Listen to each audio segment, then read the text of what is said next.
ನಮಸ್ಕಾರ ವೀಕ್ಷಕರೇ, Karnataka power TV ನ್ಯೂಸ್ಗೆ ತಮ್ಮೆಲ್ಲರಿಗೂ ಸ್ವಾಗತ. ವಾರ್ತೆಗಳ ವಿವರ. ದೇವಸ್ಥಾನಗಳ ಜೀರ್ಣೋದ್ಧಾರದ ಹೆಸರಿನಲ್ಲಿ ಸರ್ಕಾರಿ ಅನುದಾನ ದುರ್ಬಳಕೆ ಆರೋಪ, ಸಮಗ್ರ ತನಿಖೆಗೆ ಸಿಪಿಐಎಂ ಆಗ್ರಹ. ಗಂಗಾವತಿ ವಿಧಾನಸಭಾ ಕ್ಷೇತ್ರ ವ್ಯಾಪ್ತಿಯಲ್ಲಿ ಮುಜರಾಯಿ ಇಲಾಖೆಯ ಧಾರ್ಮಿಕ ದತ್ತಿ ಅಡಿಯಲ್ಲಿ ಬರುವ ದೇವಸ್ಥಾನಗಳ ಜೀರ್ಣೋದ್ಧಾರ ಹಾಗೂ ಅಭಿವೃದ್ಧಿ ಕಾಮಗಾರಿಗಳಿಗೆ 2023ರಿಂದ 24, 2025ರಿಂದ 26ರವರೆಗೆ ಮಂಜೂರಾದ ಸರ್ಕಾರಿ ಅನುದಾನದಲ್ಲಿ ಅಕ್ರಮ ಹಾಗೂ ದುರ್ಬಳಕೆ ನಡೆದಿರುವ ಆರೋಪಗಳ ಕುರಿತು ಸಮಗ್ರ ತನಿಖೆ ನಡೆಸಬೇಕೆಂದು ಸಿಪಿಐಎಂ ಗಂಗಾವತಿ ತಾಲೂಕು ಸಮಿತಿ ಆಗ್ರಹಿಸಿದೆ. ಈ ಸಂದರ್ಭದಲ್ಲಿ ಮಾತನಾಡಿದ ಜಿಲ್ಲಾ ಕಾರ್ಯದರ್ಶಿ ನಿರುಪಾದಿ ಬೆಣಕಲ್ ಮಾತನಾಡಿ, ಕಳೆದ 3 ವರ್ಷಗಳ ಅವಧಿಯಲ್ಲಿ ಕ್ಷೇತ್ರದ ಸಮಗ್ರ ಅಭಿವೃದ್ಧಿಗೆ ಅಗತ್ಯವಾದ ಕಾಮಗಾರಿಗಳಿಗೆ ಆದ್ಯತೆ ನೀಡುವ ಬದಲು ದೇವಸ್ಥಾನಗಳ ಜೀರ್ಣೋದ್ಧಾರದ ಹೆಸರಿನಲ್ಲಿ ಸರ್ಕಾರಿ ಅನುದಾನ ಬಳಕೆಯಾಗಿರುವ ಕುರಿತು ಪತ್ರಿಕಾ ಮಾಧ್ಯಮಗಳಲ್ಲಿ ವರದಿಗಳು ಪ್ರಕಟವಾಗಿವೆ. ಹಲವು ದೇವಸ್ಥಾನಗಳಿಗೆ 3 ಲಕ್ಷದಿಂದ 10 ಲಕ್ಷದವರೆಗೆ ಅನುದಾನ ಮಂಜೂರಾಗಿದ್ದರೂ ಮಂಜೂರಾದ ಹಣಕ್ಕೆ ಅನುಗುಣವಾಗಿ ಕಾಮಗಾರಿಗಳು ನಡೆದಿವೆಯೇ ಎಂದು ಪ್ರಶ್ನಿಸಿದರು. ಮತ್ತು ಕ್ಷೇತ್ರದ ಶಾಸಕರಾದ ಗಾಲಿ ಜನಾರ್ದನ ರೆಡ್ಡಿಯವರು ಮಾತಿಗೆ ಗಂಗಾವತಿಯನ್ನ ಸಿಂಗಾಪುರ್ ಮಾಡುತ್ತೇನೆ ಎಂದವರು ಸಂಗಾಪುರ್ವರೆಗೂ ರಸ್ತೆ ಮಾಡಲಾಗಿಲ್ಲ ಎಂದು ಆಕ್ರೋಶ ವ್ಯಕ್ತಪಡಿಸಿದರು.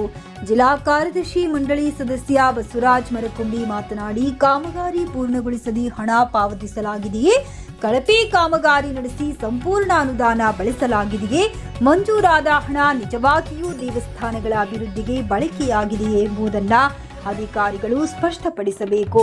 ಸರ್ಕಾರದ ಅನುದಾನವು ಸಾರ್ವಜನಿಕರ ತೆರಿಗೆ ಹಣವಾಗಿದ್ದು ದೇವಸ್ಥಾನಗಳ ಜೀರ್ಣೋದ್ಧಾರಕ್ಕಾಗಿ ಮೀಸಲಾದ ಹಣದಲ್ಲಿ ಯಾವುದೇ ರೀತಿಯ ಅಕ್ರಮ ಅಥವಾ ದುರ್ಬಳಕೆ ನಡೆದಿದ್ದರೆ ಅದನ್ನು ಯಾವುದೇ ಕಾರಣಕ್ಕೂ ಸಹಿಸಬಾರದು. ಹಿಂದುತ್ವದ ಹೆಸರಿನಲ್ಲಿ ದೇವಸ್ಥಾನಗಳ ಹೆಸರನ್ನ ಬಳಸಿಕೊಂಡು ಸರ್ಕಾರಿ ಹಣದ ದುರ್ಬಳಕೆಗೆ ಅವಕಾಶ ನೀಡದೆ ತನಿಖೆ ನಡೆಸಬೇಕೆಂದರು.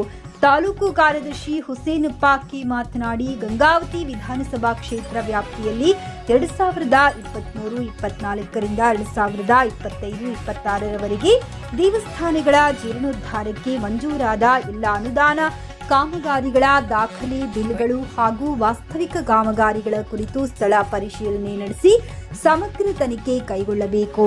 ತನಿಖೆಯಲ್ಲಿ ಹಣ ದುರ್ಬಳಕೆಯನ್ನ ಸೂಕ್ತ ತನಿಖೆ ನಡೆಸಿ ಸಂಬಂಧಪಟ್ಟ ಅಧಿಕಾರಿಗಳ ವಿರುದ್ಧ ಹಾಗೂ ತಪ್ಪಿತಸ್ಥರ ವಿರುದ್ಧ ಕಾನೂನು ಕ್ರಮ ಜರುಗಿಸಿ ದುರ್ಬಳಕೆಯಾದ ಸರ್ಕಾರಿ ಹಣವನ್ನ ವಸೂಲಿ ಮಾಡಬೇಕು ಎಂದು ಸಿಪಿಐಎಂ ಗಂಗಾವತಿ ತಾಲೂಕು ಸಮಿತಿ ಒತ್ತಾಯಿಸಿ ಗಂಗಾವತಿ ತಹಶೀಲ್ದಾರರ ಮೂಲಕ ಜಿಲ್ಲಾಧಿಕಾರಿಗಳಿಗೆ ಪ್ರತಿಭಟನೆ ಮನವಿ ಸಲ್ಲಿಸಲಾಯಿತು.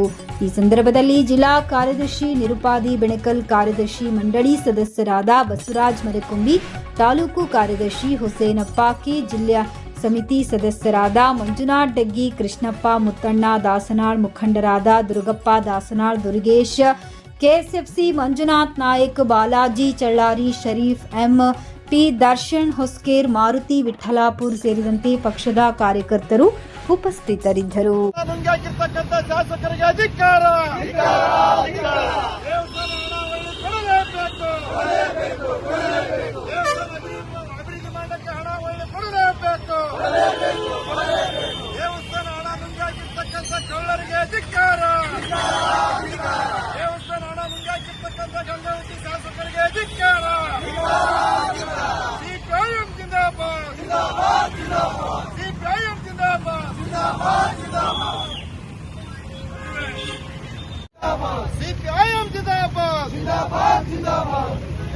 ಇವತ್ತು ಗಂಗಾವತಿ ಕ್ಷೇತ್ರ ವ್ಯಾಪ್ತಿಯಲ್ಲಿ ಏನು ಗುಡಿ ಹಿಂದೂ ಗುಡಿ ಧರ್ಮ ಜಾತಿ ಮೇಲೆ ಇವತ್ತು ಬಿಜೆಪಿ ರೆಡ್ಡಿ ಎನ್ನುವಂತ ಆಗಿ ಬಂದಿದ್ದಾರೆ. ರೊಕ್ಕ ಕೊಟ್ಟು ಇವತ್ತೇನ ಗಣಿ ಲೂಟಿ ಮಾಡಿ ಇವತ್ತು ಇಡೀ ಭಾರತ ದೇಶ ತುಂಬಾ ಹೆಸರುವಾಸಿಯಾದಂತ ರೆಡ್ಡಿ ಅವರು ಗಂಗಾವತಿ ಬಂದು ಗಂಗಾವತಿನ ನಾನು ಸಿಂಗಾಪುರ್ ಮಾಡ್ತೀನಿ ಅಂತ ಹೇಳ್ತಕ್ಕಂಥ ರೆಡ್ಡಿ ಅವರು ಇಡೀ ತನ್ನ ಅವಧಿ 3 ವರ್ಷ ಮುಗಿದ್ರು ಸಮಿತಿಗೆ ಜುಲೈ 4ರಿಂದ ಸಂಗಾಪುರ್ವರೆಗೆ ರೋಡ್ ಮಾಡುವಂತ ಪರಿಸ್ಥಿತಿಯಲ್ಲಿ ರೆಡ್ಡಿ ಅವರಿದ್ದಾರೆ. ರೆಡ್ಡಿ ಅವರೇ, ನೀವು ಚುನಾವಣೆ ಸಂದರ್ಭದಲ್ಲಿ ಏನ್ ಹೇಳಿದ್ರಿ? ನಾವು ಗಂಗಾವತಿ ವಿಧಾನಸಭಾ ಕ್ಷೇತ್ರವನ್ನ ಸಿಂಗಾಪುರ್ ಮಾಡ್ತೀನಿ ಅಂತ ಹೇಳ್ತಾ ಇದ್ರಿ. ಸರ್ಕಾರದಿಂದ ಇವತ್ತಿನ ಸರ್ಕಾರದಿಂದ ಏನು ಕೊಡೋದು ಬೇಕಾಗಿಲ್ಲ. ನಾನು ಔಟ್ ಆಫ್ ಕಂಟ್ರಿ ಇರ್ತಕ್ಕಂಥ ನಮ್ಮ ಫ್ರೆಂಡ್ಸ್ ದುಡ್ಡು ಕೊಡ್ತಾರೆ. ಆ ದುಡ್ಡನ್ನು ತಂದು ನಾನು ಗಂಗಾವತಿನ ಅಭಿವೃದ್ಧಿ ಮಾಡ್ತಾ ಸಿಂಗಾಪುರ್ ಮಾಡ್ತಾ ಅಂತ ಹೇಳ್ತಕ್ಕಂಥವ್ರು ಇವತ್ತು ನೀವು ಸಿಂಗಾಪುರ್ ವರೆಗೆ ಸಹ ರೋಡ್ ಮಾಡಲಾರ್ದಂತ ಪರಿಸ್ಥಿತಿಯಲ್ಲಿ ನೀವು ಇದ್ದೀರಿ. ನೀವು ಪೋಜಿನ ರಾಜ್ಯ ಆಗಿದ್ದೀರಿ. ಮತ್ತು ಗಂಗಾವತಿ ವಿಧಾನಸಭಾ ಕ್ಷೇತ್ರದಲ್ಲಿ ಬರ್ತಕ್ಕಂಥ ಸಾವಿರಾರು ಗುಡಿಗಳು ಹಣ ರೊಕ್ಕ ಸಮಿತಿ ಇವತ್ತು ನುಂಗಾಕಿದ್ರಲ್ಲ, ನಾಚಿಗೆ ಬರಬೇಕು ನಿಮಗೆ ಅಂತ ಹೇಳಕ ನಾವು ಸಿಪಿಎಂನವರು ಒತ್ತಡ ಮಾಡ್ತಾ ಇದೀವಿ. ಮತ್ತು ಒತ್ತಾಯ ಜೊತೆಗೆ ನೀವು ರಾಜೀನಾಮೆ ಸಮಿತಿಗೆ ಇದು ಕೊಡಬೇಕಾಗುತ್ತಾ, ಮತ್ತು ಸರ್ಕಾರ ದುಡ್ಡು ಸರ್ಕಾರಕ್ಕೆ ಮತ್ತು ಗುಡಿ ಗುಂಡಾರ್ಗಳಿಗೆ ತಕ್ಷಣ ವಾಪಸ್ ಆಗಬೇಕು. ಮತ್ತು ಇದ್ರ ಬಗ್ಗೆ ಸುದೀರ್ಘವಾಗಿ ತನಿಖೆ ಆಗಬೇಕಂತ ಸಿಪಿಎಂ ಒತ್ತಡ ಮಾಡ್ತಾ ಇದೆ. ನಾವು ಇಷ್ಟಕ್ಕೆ ಬಿಡೋದಿಲ್ಲ.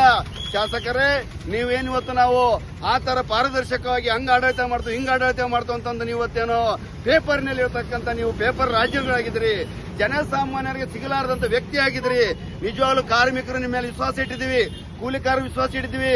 ಇವತ್ತು ಏನಾದರೂ ನೀವು ಗಂಗಾವತಿ ಬಂದಿದ್ರಿ, ನಾನು ಅಭಿವೃದ್ಧಿ ಮಾಡ್ತೀರಿ ಅಂತಂದು ನಾವು ಪರಣ್ಣ ಮತ್ತು ಅನ್ಸಾರಿಯನ್ನು ಬಿಟ್ಟು ನಿಮಗೆ ಓಟ್ ಹಾಕಿದ ಪ್ರತಿಫಲವಾಗಿ ಇವತ್ತು ಗುಡಿಗುಂಡ ರೊಕ್ಕ ಸಮಿತಿ ಬಿಡಲಾರಂತ ಪರಿಸ್ಥಿತಿಯಲ್ಲಿ ನಿಮ್ಮ ನಾಯಕರು ನೀವು ಇದ್ದೀರಿ ಅಂದ್ರೆ ನಾಚಿಗೆ ಬರಬೇಕು ನಿಮ್ಗೆಲ್ಲರಿಗೆ ಅಂತ ಹೇಳ್ತಾ ತಕ್ಷಣವಾಗಿ ಇದನ್ನ ತನಿಖೆ ಹಾಕಬೇಕು. ತನಿಖೆ ಆಗುವವರೆಗೆ ಸಹ ನಾವು ಸಾಮೂಹಿಕ ಸಂಘಟನೆಗಳು ಸಹ ಹೋರಾಟ ಕರೆ ಕೊಡ್ತಾ ಇದ್ವಿ. ಪಕ್ಷದ ನೇತೃತ್ವದಲ್ಲಿ ಸಹ ಹೋರಾಟ ಕರೆ ಕೊಡ್ತಿದ್ದು. ರಾಜ್ಯ ಮಟ್ಟದ ಇಶ್ಯೂ ಆಗಿ ನಾವು ನೋಡ್ಬೇಕಾಗುತ್ತಾ, ಅದಕ್ಕೆ ಅವಕಾಶ ಮಾಡಿಕೊಡಬಾರದು. ತಕ್ಷಣವಾಗಿ ಆ ರೊಕ್ಕನ ಹಿಂತಿರುಗಿಸಬೇಕು, ಗುಡಿಗಳಿಗೆ ಹಿಂತಿರುಗಿಸಬೇಕು. ಇಲ್ಲವಾದ್ರೆ ಸರ್ಕಾರಕ್ಕಾದ್ರೂ ವಾಪಸ್ ಕಟ್ಸಬೇಕು. ಅಲ್ಲಿವರೆಗೆ ನಾವು ಸಿಪಿಎಂನವ್ರು ಬಿಡೋದಿಲ್ಲ ಅಂತಂದು ಈ ಮುಖಾಂತರ ಶಾಸಕರಿಗೆ ಹೇಳಕ ಇಷ್ಟಪಡ್ತಾ ಇದ್ವಿ.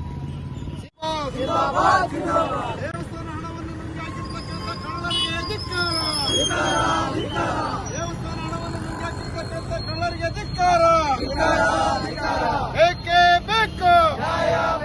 ದೇವಸ್ಥಾನ ಅಭಿವೃದ್ಧಿ ಮಾಡ್ಲಿಕ್ಕೆ ಹಣ ವಾಪಸ್ ಕೊಡಲೇಬೇಕು.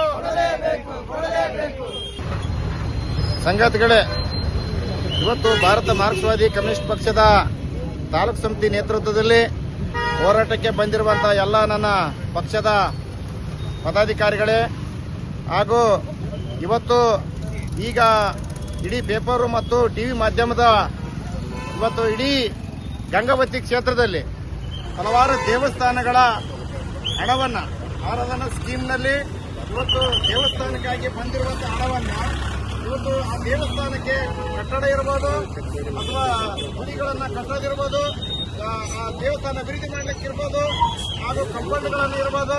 ಆ ದೇವಸ್ಥಾನವನ್ನ ಸಾರ್ವಜನಿಕರಿಗೆ ಮತ್ತು ಆ ದೇವಸ್ಥಾನವನ್ನ ಅಭಿವೃದ್ಧಿ ಮಾಡಲಿಕ್ಕೆ ಇವತ್ತು ಬಂದಿರುವಂತದ್ದು ಹಣವನ್ನ ಇವತ್ತು ಗಂಗಾವತಿ ಏನು ಕ್ಷೇತ್ರದ ಶಾಸಕರು ಇವತ್ತು ಹಣವನ್ನ ನುಂಗಿ ಹಾಕಿರ್ತಕ್ಕಂಥದ್ದು ಇಡೀ ಬೆಳಕಿಗೆ ಬಂದಿದೆ.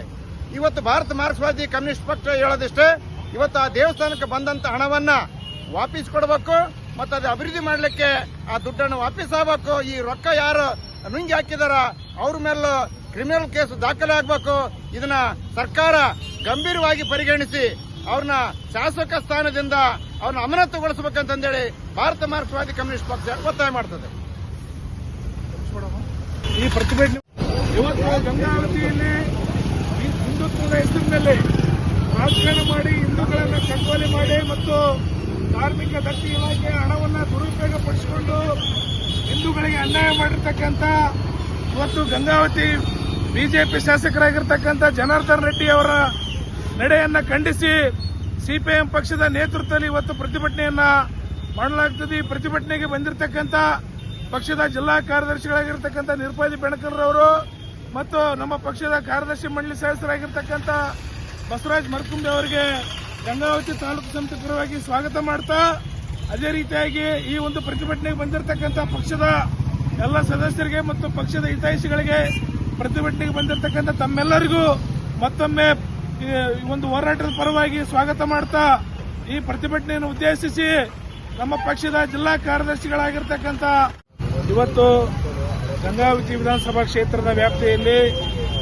ನನ್ನ ಬಿಜೆಪಿ ಶಾಸಕರಾಗಿರ್ತಕ್ಕಂಥ ಜನಾರ್ದನ್ ರೆಡ್ಡಿ ಅವರು ಇವತ್ತು ಧರ್ಮಾದಾಯ ಧಾರ್ಮಿಕ ದತ್ತಿ ಇಲಾಖೆಯಲ್ಲಿ ಆರಾಧನೆ ಮತ್ತು ಅದೇ ರೀತಿಯಾಗಿ ಇವತ್ತು ಜೀವನಾಧಾರದ ಹೆಸರಿನಲ್ಲಿ ಕಳೆದ 23ರಿಂದ 26ರವರೆಗಿನ 2026ರವರೆಗಿನ ಇವತ್ತೇನೋ ಧಾರ್ಮಿಕ ದತ್ತಿ ಇಲಾಖೆಯಲ್ಲಿ ಇವತ್ತು 3 ವರ್ಷಗಳಲ್ಲಿ ದೇವಸ್ಥಾನದ ಹಣವನ್ನು ಹಿಂದುತ್ವದ ಹೆಸರಿನಲ್ಲಿ ರಾಜಕಾರಣ ಮಾಡತಕ್ಕಂಥ ಈ ಬಿಜೆಪಿಯವರು ಅದೇ ಹಿಂದೂ ಧರ್ಮದಲ್ಲಿರ್ತಕ್ಕಂಥ ದೇವಸ್ಥಾನದ ಹಣವನ್ನು ಲೂಟಿ ಮಾಡ್ತಕ್ಕಂಥದ್ದು ಅತ್ಯಂತ ಇವತ್ತು ಇವರು ಯಾರು ಪರವಾಗಿ ಇದಾರೆ ಅಂದ್ರಪ್ಪ ಅಂದ್ರೆ ಹಿಂದೂಗಳ ವಿರೋಧಿ ಇವತ್ತು ಬಿಜೆಪಿ ಅವರು ಅಂತಂದು ಹೇಳ್ಬೇಕಾಗತ್ತೆ.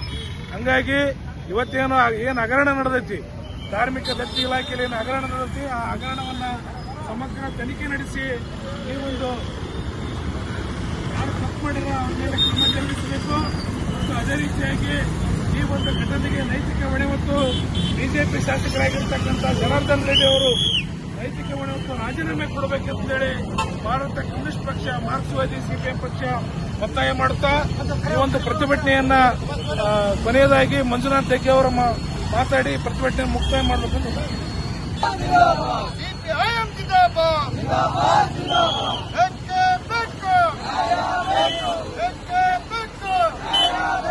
ದೇವಸ್ಥಾನ ಹಣ ವಾಪಸ್ ಕೊಡಲೇಬೇಕು.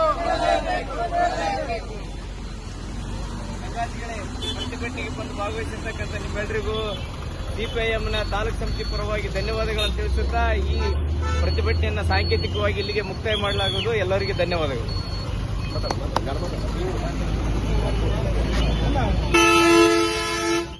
ನೈಜ ಸುದ್ದಿಗಾಗಿ ನಿರಂತರವಾಗಿ ನೋಡ್ತಾ ಇರಿ ಕರ್ನಾಟಕ ಪವರ್ ಟಿವಿ ನ್ಯೂಸ್. ನೀವು ಇನ್ನು ನಮ್ಮ ಚಾನೆಲ್ ಸಬ್ಸ್ಕ್ರೈಬ್ ಮಾಡಿಲ್ಲ ಅಂದ್ರೆ ಕೂಡಲೇ ನಮ್ಮ ಚಾನೆಲ್ ಸಬ್ಸ್ಕ್ರೈಬ್ ಮಾಡಿ, ಲೈಕ್ ಮಾಡಿ, ಕಮೆಂಟ್ ಮಾಡಿ, ಶೇರ್ ಮಾಡಿ ಮತ್ತು ಬೆಲ್ ಐಕಾನ್ ಪ್ರೆಸ್ ಮಾಡಿ.